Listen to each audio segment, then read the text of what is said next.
அதாவது பிரவீன், விருதுநகர் மாவட்டம் ஸ்ரீவில்லிபுத்தூர் மதுரை பிரதான சாலையில் அமைந்துள்ளது பிரபல பிரியாணி கடை.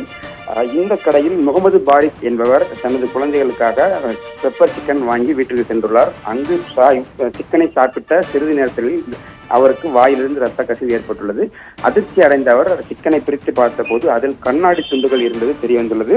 உடனடியாக அதை நேரில் கொண்டு சென்று அங்குள்ள உணவக உரிமையாளர்களிடம் விசாரித்துள்ளார். இது தொடர்பாக தொடர்ந்து விசாரணை என்பது நீண்ட நேரமாக நடைபெற்றிருந்தது. வாக்குவாதம் என்பது ஏற்பட்டுள்ளது.